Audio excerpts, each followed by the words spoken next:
अब हम लोग आज बेटा नया टॉपिक शुरू करेंगे। आज का जो टॉपिक है वो है करंट इलेक्ट्रिसिटी। क्या है? Current electricity. तो आज हम लोग करंट इलेक्ट्रिसिटी के बारे में पढ़ेंगे, है ना। उससे रिलेटेड कुछ बेसिक चीज़ें देखेंगे, फिर जैसे जैसे चैप्टर आगे बढ़ेगा और इन डिटेल एनालिसिस करेंगे, ठीक है। तो आज का मेरा टॉपिक है, today's topic is current electricity. ठीक है बेटा, करंट इलेक्ट्रिसिटी। अब सबसे बड़ी बात है कि करंट इलेक्ट्रिसिटी है क्या, इसकी क्या ज़रूरत है हमें पढ़ने की। तो बेटा मैं अभी आपको ये बता देता हूँ, करंट इलेक्ट्रिसिटी ये एक सोर्स ऑफ एनर्जी है। विदाउट इलेक्ट्रिसिटी, विदाउट करंट, कोई भी इलेक्ट्रिकल डिवाइस जैसे पंखा हुआ, बिजली हुआ, बल्ब हुआ, कुछ नहीं जल पाएगा। तो पूरी दुनिया अंधेरे में आ जाएगी अगर करंट नहीं होगा तो। करंट से क्या मिलती है? हमको पावर मिलती है। उस पावर से क्या है, हम डिफरेंट अप्लायंस को यूटिलाइज करते हैं, ठीक है ना, इस्तेमाल करते हैं फॉर डिफरेंट एप्लीकेशंस के लिए, ठीक है। तो सबसे पहले अगर मैं हेडिंग को देखूं तो हेडिंग में करंट का मतलब क्या होता है? करंट, अब ये करंट है क्या सर? करंट को कैसे डिफाइन करेंगे, होता क्या है करंट? तो आपने ये देखा है कि कोई भी मेटेलिक कंडक्टर होता है बेटा। क्या होता है? कोई भी मेटेलिक कंडक्टर होता है। जैसे मान लीजिए कोई मेटेलिक कंडक्टर बना दिया मैंने, ये बना दिया कंडक्टर। अब मेटेलिक कंडक्टर है, मेटल है, तो मेटल के पास क्या होते हैं?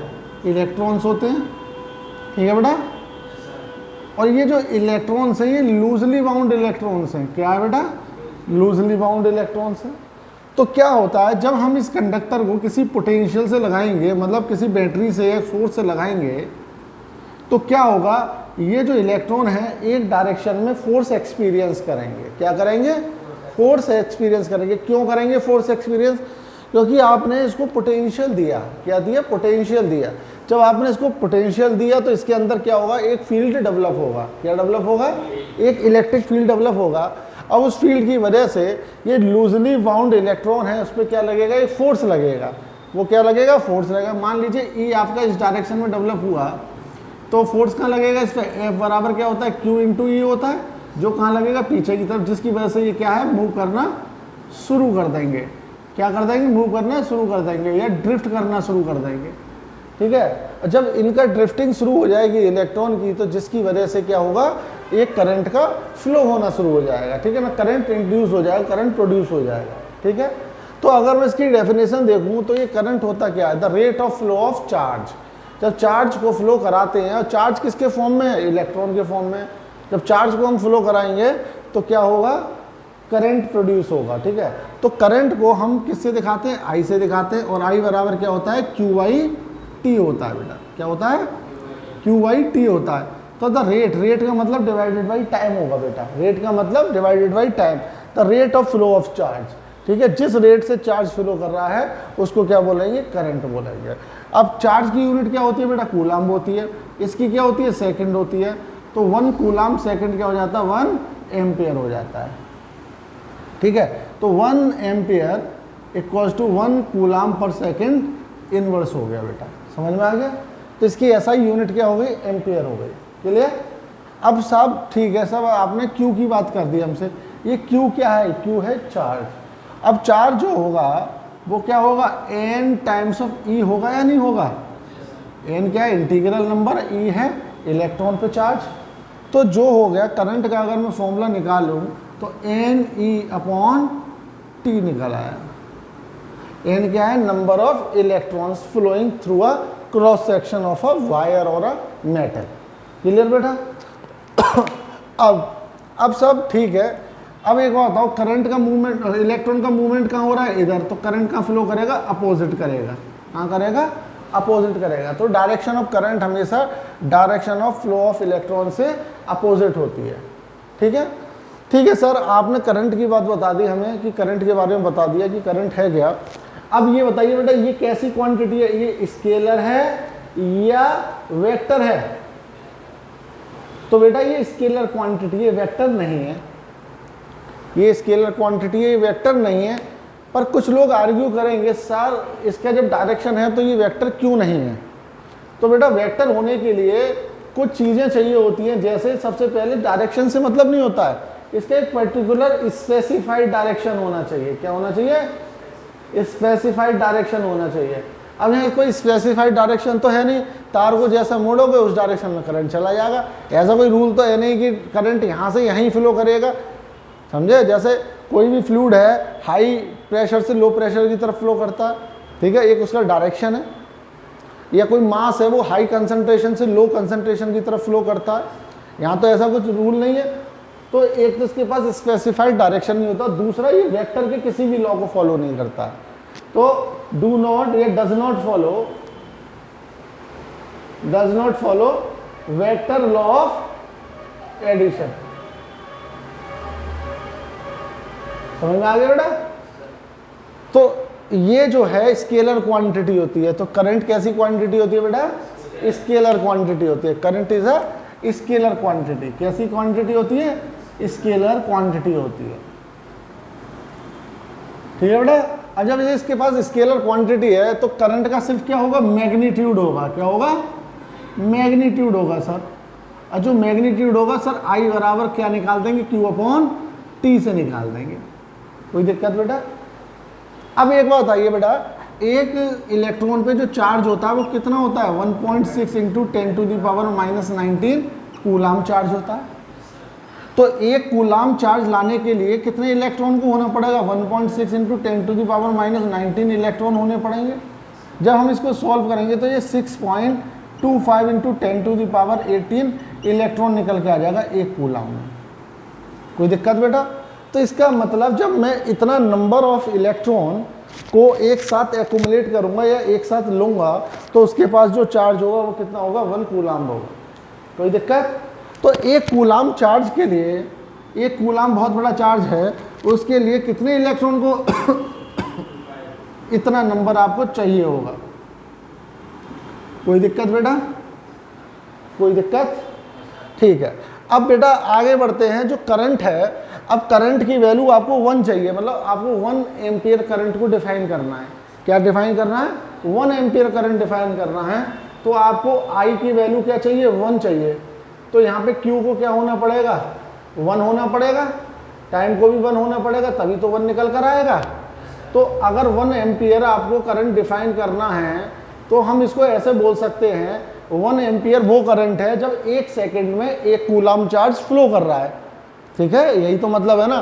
तो 1 ampere is a current in which 1 coulomb charge is flowing through a cross section in 1 second. ठीक है, एक सेकेंड में जब 1 कूलाम चार्ज फ्लो करता है तब जो करंट प्रोड्यूस होता है तो वो करंट क्या होता है? 1 एम्पियर होता है। अब 1 कूलाम में कितना चार्ज आता है? 6.25 इंटू 10⁻18 इलेक्ट्रॉन। तो 1 एम्पियर की डेफिनेशन ये भी निकल आई यहाँ से कि जब 6.25 10⁻18 इलेक्ट्रॉन 1 सेकंड में, कितना? 1 सेकंड में फ्लो कर जाते हैं। किससे? किसी भी वायर के क्रॉस सेक्शन से। तो उस वक्त उस कंडक्टर के अंदर 1 unit 1 ampere of the current produce होगा। ठीक है, या 1 एम्पियर ऑफ द करंट होगा उसके अंदर। ठीक है बेटा? तो यहाँ से मैंने आपको करंट के बारे में बेसिक चीज़ें बता दी। तो करंट क्या होता है बेटा? करंट सिंपल एक स्केलर क्वांटिटी है जिसकी एसआई यूनिट 1 एम्पियर होती है। करंट को I बराबर Q अपॉन T से लिख सकते हैं। मैथमेटिकल फॉर्मूला ये, Q को N बोल सकते हैं, N अपॉन T हो गया। N is the number of electron हो गया।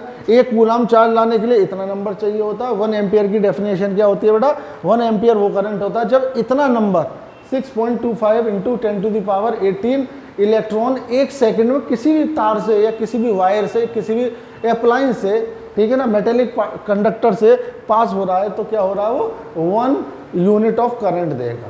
ठीक है बेटा? इतना समझ में आ गया? देख लीजिए आप, कोई दिक्कत? चलिए आप इसको लिख लीजिए।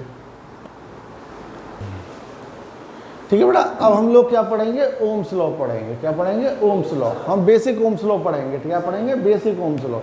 अब सब ओम्स लॉ क्या कहता है? ओम्स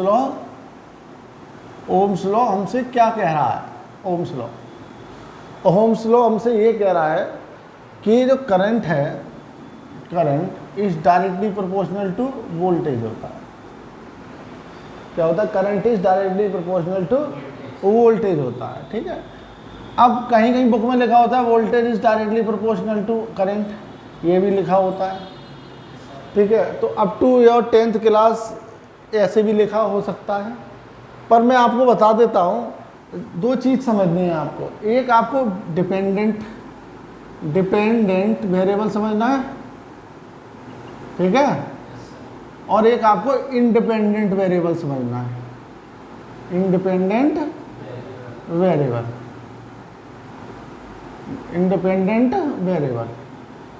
अब एक बात बताइए बेटा, खुद सोचना है आपको, ठीक है ना, खुद बताना। एक मान लीजिए कोई भी फायर है, या मान लीजिए कोई ये मैंने बल्ब बना दिया, इसको मैंने किसी बैटरी से लगा दिया, मान लीजिए ये क्या है? सोर्स है, दिस इज सोर्स, ठीक है बेटा, और ये क्या? कोई बल्ब है, ठीक है, जो ग्लो कर रहा है, ठीक है, बल्ब, ठीक बेटा। अब मुझे बताइए बेटा, जब ये सोर्स की वैल्यू बहुत कम होगी या कुछ नहीं होगा, तो क्या ये बल्ब ग्लो करेगा? नहीं करेगा, क्योंकि इसके अंदर करंट है ही नहीं। जैसे जैसे मैं इसमें बैटरी जो है वो बढ़ाऊंगा, उसकी वैल्यू बढ़ाऊंगा या उसका पोटेंशियल बढ़ाऊंगा, तो इसके अंदर जो ग्लो होगा वो क्या होगा? बढ़ेगा। तो यहाँ से इसको चेंज करने पे इसका ग्लो बढ़ रहा है, तो इंडिपेंडेंट क्या हुआ? सोर्स ही तो इंडिपेंडेंट हुआ, और डिपेंडेंट चीज क्या हुई? ग्लो। और ग्लो क्यों हो रहा है? करंट की वजह से। ग्लो क्यों हो रहा है? करंट की वजह से बेटा। तो जो इसमें करंट है बेटा, क्या करंट, इसमें बेटा जो करंट है वो करंट क्या है? वो जो करंट है वो आई मान लेते हैं, क्या मान लेते हैं? आई, और इसका सोर्स का वोल्टेज भी मान लेते हैं। तो ये क्या चीज हो गई? ये हो गई इंडिपेंडेंट। क्या हो गई? इंडिपेंडेंट। ये इंडिपेंडेंट वेरिएबल हो गया बेटा, और ये आई क्या हो गया? Dependent variable. अब उसने बोला है पहले वाले केस में I directly proportional to B. क्या जैसे जैसे हमारे हाथ में क्या चीज है? हमारे हाथ में इसको चेंज करना है, इसी को तो चेंज करना है। जैसे जैसे v को चेंज करूंगा, बढ़ाऊंगा, तो आई भी क्या होगा? बढ़ेगा। ये बोल रहा हूं पहले केस में। दूसरे केस में बोल रहा हूं आई को बढ़ाने पे v बढ़ रहा है। तो कौन सी बात सही है? दोनों एक नहीं है।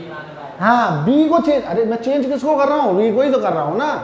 तो मैं कह रहा हूँ v बढ़ेगा तो आई बढ़ेगा, यही तो बोल रहा हूँ। ऐसा थोड़ी है कि आई को बदल रहा हूं मैं, आई को नहीं बदल रहा हूं मैं। आई बढ़ रहा है v के बढ़ने से, ये बात सही है, पर बदल किसको रहा हूं मैं? v को ही तो बदल रहा हूं। तो v क्या हो गया? इंडिपेंडेंट हो गया। क्या हो गया? इंडिपेंडेंट। और ये क्या हो गया? डिपेंडेंट हो गया।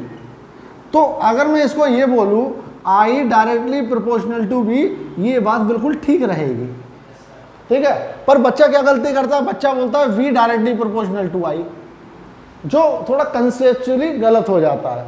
समझ में आ गया?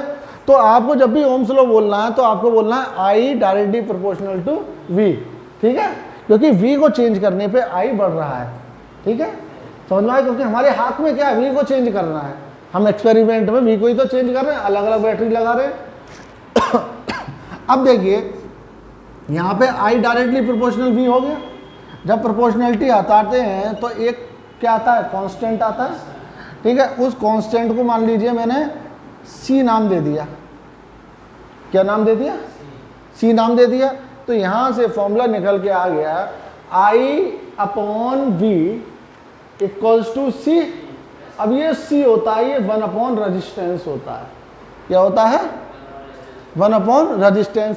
और 1 अपॉन रजिस्टेंस को नाम देते हैं कंडक्टेंस। g से भी दिखा सकते हो आप इसे।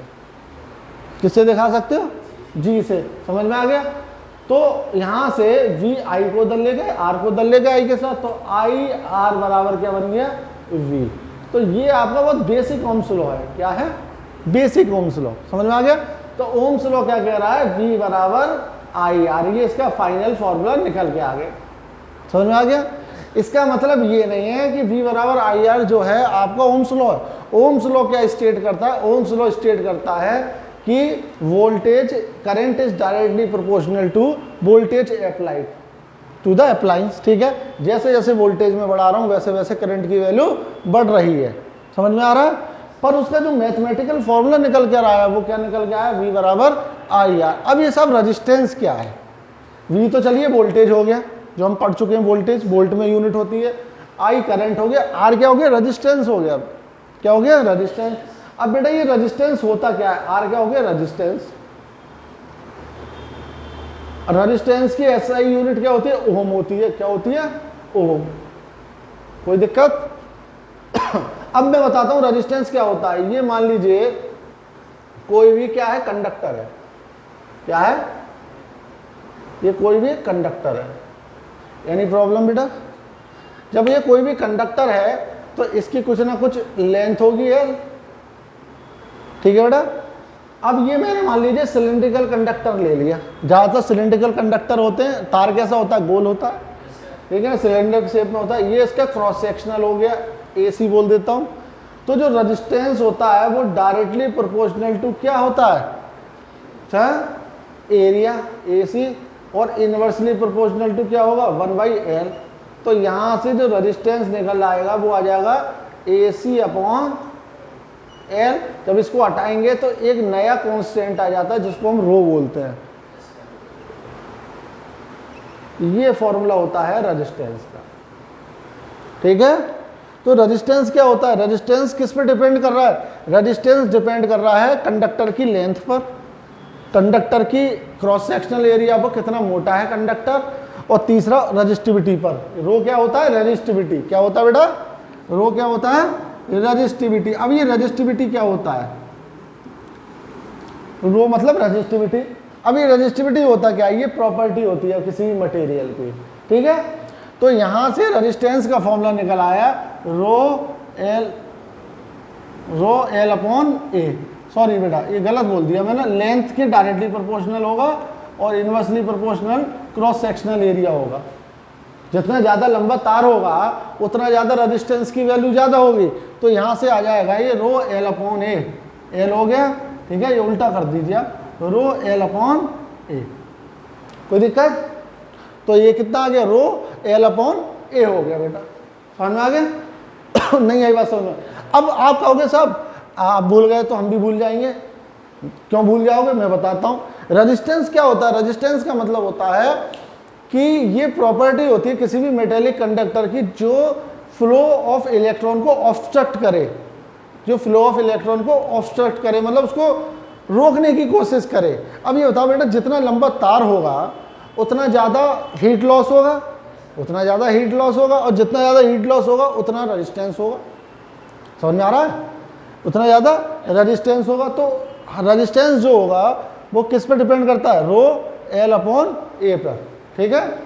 तो लेंथ हो गया, क्रॉस सेक्शनल एरिया हो गया, AC हो गया। कोई दिक्कत बेटा, एनी प्रॉब्लम, कोई दिक्कत? अब ये रेजिस्टिविटी की यूनिट क्या होगी, अब ये बताओ, रेजिस्टेंस की यूनिट ओम होती है, इसकी यूनिट हमें निकालनी है। इसकी यूनिट मीटर हो गई, इसकी यूनिट मीटर स्क्वायर हो गई। तो ओम इंटू मीटर किसकी यूनिट हो गई, रेजिस्टिविटी की यूनिट हो गई। समझ में आ गया? ओम इंटू मीटर किसकी यूनिट हो गई, रेजिस्टिविटी की यूनिट हो गई। तो जो रेजिस्टेंस होता है वो डायरेक्टली प्रोपोर्शनल टू L होता है और इनवर्सली प्रोपोर्शनल टू AC होता है। ये यहाँ पे AC की पावर -1 कर देता हूँ, ठीक है, AC की पावर -1 कर दिया, ठीक है। इतना समझ में आ गया बेटा, बता दो। अब यहाँ से आपने सर V बराबर हमको क्या बताया, IR बताया, ठीक है। V बराबर IR है और R क्या है, रो L/A हो गया, ठीक है। अब ये AC का मतलब क्या होता है, क्रॉस सेक्शनल एरिया। क्या होता है, क्रॉस सेक्शनल एरिया। अब मान लीजिए कोई इस तरह का तार है तो इसका क्रॉस सेक्शनल एरिया AC होगा। तो AC का फॉर्मूला क्या लगेगा, πr², मतलब π/4d², ये लगेगा। क्लियर बेटा, π/4d²। और लेंथ मैंने आपको बताई थी, लेंथ कौन सी लेते हैं, ये वाली लेंथ लेते हैं, ठीक है बेटा, कंडक्टर की ये लेंथ लेते हैं। तो जितना ज़्यादा यहाँ से R होगा उतना ज़्यादा क्या होगा, जितना ज़्यादा L होगा, जितना ज़्यादा L होगा उतना ज़्यादा R होगा, और जितना कम एरिया होगा उतना ज़्यादा रेजिस्टेंस होगा। क्लियर? इतनी चीज़ समझ में आ गई हमारे पास। चलिए अब सर क्या करते हैं, ओम्स लॉ आपने बता दिया, अब हम ओम्स लॉ को कंक्लूड करते हैं। तो ओम्स लॉ का मतलब होता है, ओम्स लॉ ये स्टेट करता है कि जो वोल्टेज है उसको बढ़ाने पे करंट की वैल्यू बढ़ती है, मतलब डायरेक्टली प्रोपोर्शनल होती है। V बराबर IR निकल आया, ठीक है। अच्छा एक चीज़ और, ये जो प्रोपोर्शनैलिटी होती है ना, ये उसकी भी एक लिमिट होती है बेटा। लिमिट का मतलब वो ऐसा नहीं है कि हमेशा प्रोपोर्शनल रहेगा। अगर आपने इस तरीके का ग्राफ बनाया I और V का, तो ये ग्राफ ऐसे आएगा। अब ऐसा नहीं है कि ग्राफ जो है हमेशा ही स्ट्रेट लाइन रहेगा, ये ग्राफ हो सकता है यहाँ तक स्ट्रेट लाइन हो, उसके बाद ये ग्राफ नॉन लीनियर हो, इस तरह से बन जाए। ये जो नॉन लीनियर नेचर हो रहा है ग्राफ का, ये किस वजह से होता है? ये होता है हीटिंग इफेक्ट की वजह से। किसकी वजह से? हीटिंग इफेक्ट की वजह से। तो याद रखना, ये जो चीज़ है V बराबर IR, ये जो फॉर्मूला है, इसके लिए फिजिकल कंडीशन क्या रहनी चाहिए? सेम रहनी चाहिए, मतलब टेम्परेचर सेम रहना चाहिए, ठीक है, ह्यूमिडिटी वगैरह ये सारी चीज़ें सेम रहनी चाहिए। ऐसा नहीं है कि तार गर्म कर दिया आपने और करंट फ्लो ही कर रहा है, तो उससे क्या होगा? रेजिस्टेंस की वैल्यू चेंज हो जाएगी। ये जो R है ना बेटा, ये चेंज होने लगता है। क्या होने लगता है? चेंज होने लगता है। ये टेम्परेचर पर डिपेंड करता है, ठीक है। तो R जो होता है इज द फंक्शन ऑफ किसका? टेम्परेचर। समझ में आ रहा है? तो R जो है टेम्परेचर पे डिपेंड करता है। ज़्यादा टेम्परेचर बढ़ाएंगे तो R की वैल्यू भी बढ़ेगी, और जब टेम्परेचर बढ़ा रहा हूँ, टेम्परेचर चेंज हो गया तो R चेंज हो गया। जब R चेंज हो गया, क्या प्रोपोर्शनैलिटी रहेगा? नहीं रहेगा, प्रोपोर्शनैलिटी नहीं रहेगा। तो R के चेंज करने पे प्रोपोर्शनैलिटी नहीं रहता। कोई दिक्कत बेटा? कोई दिक्कत? अब ये कैसे टेम्परेचर पे डिपेंड करता है? R, चलिए अब मैं बताता हूँ, अभी इसको लिख लो आप, उसके बाद बताता हूँ, ठीक है बेटा। अब हम लोग क्या करते हैं? रेजिस्टेंस का वेरिएशन देखते हैं, ठीक है। तो मैंने अभी बताया था, जो रेजिस्टेंस होता है R, resistance is the function of temperature, यही तो बताया था, टेम्परेचर। तो बेटा जैसे जैसे टेम्परेचर की वैल्यू बढ़ेगी, वैसे वैसे रेजिस्टेंस की वैल्यू चेंज होगी।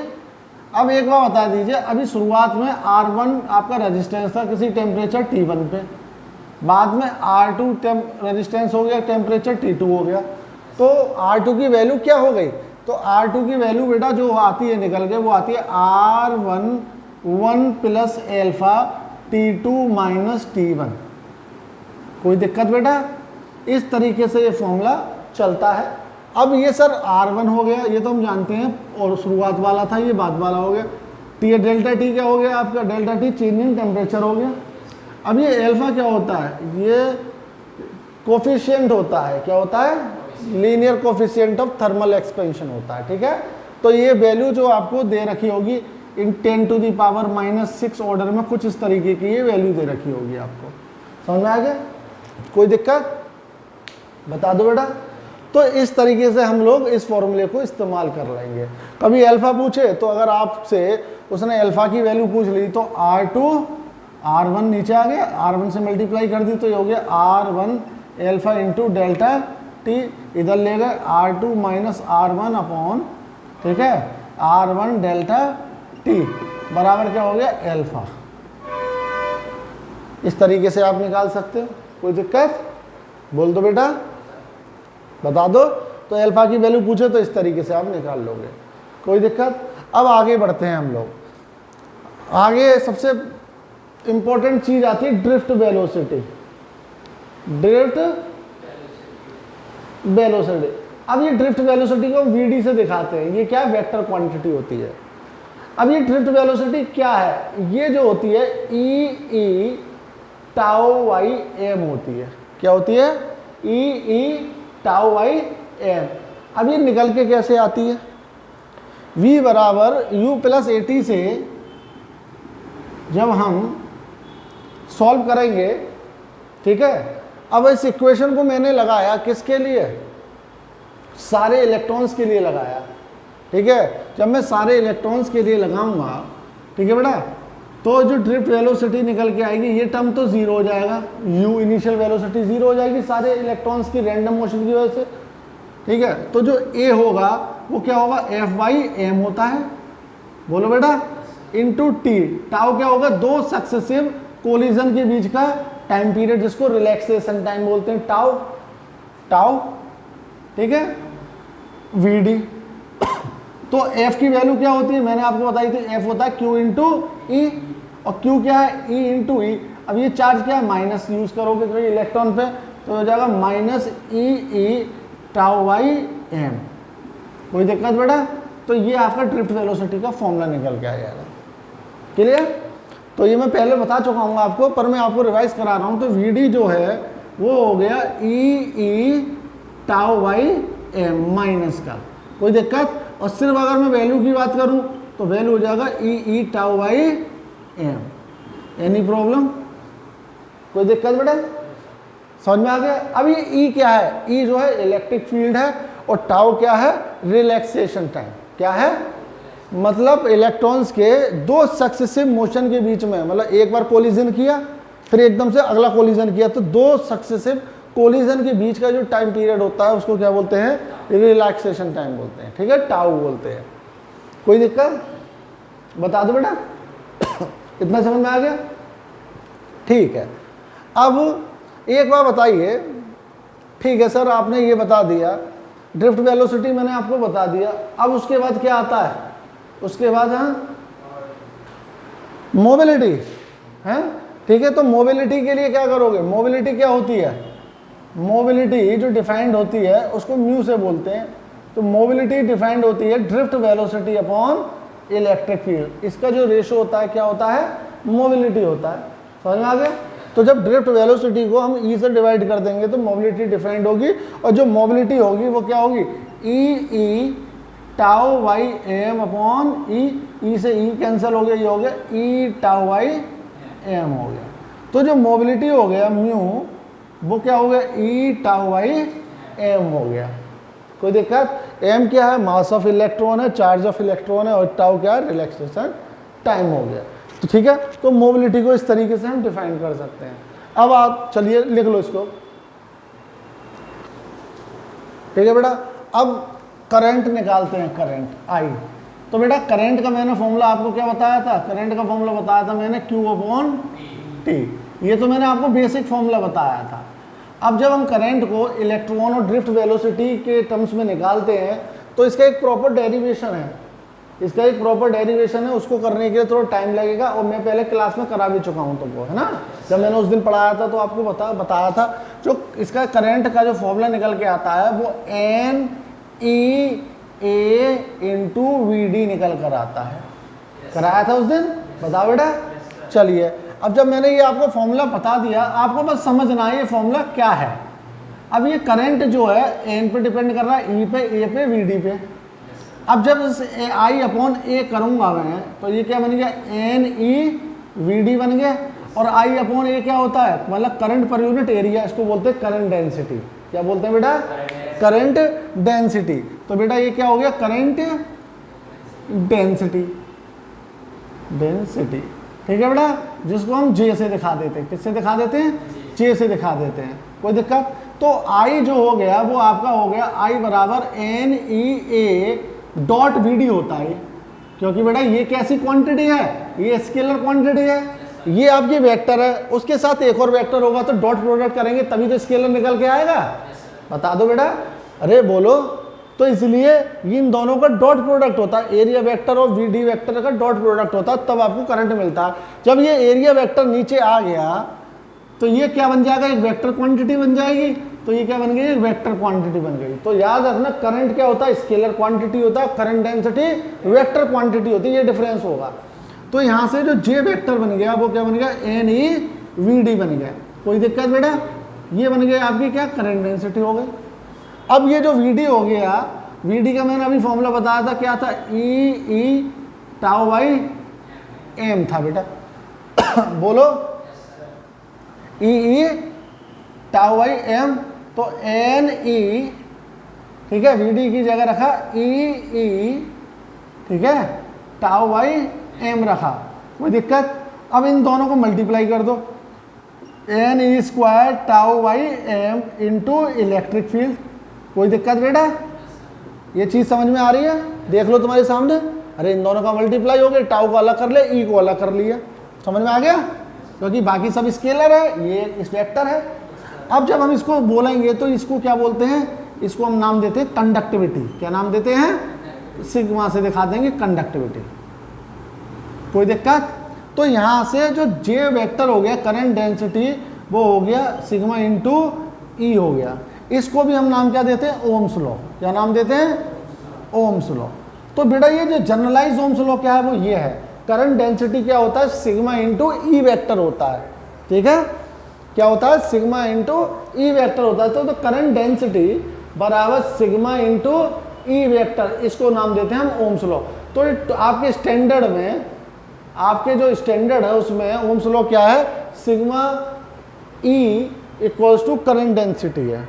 कोई दिक्कत बेटा? अब ये कंडक्टिविटी है क्या सर?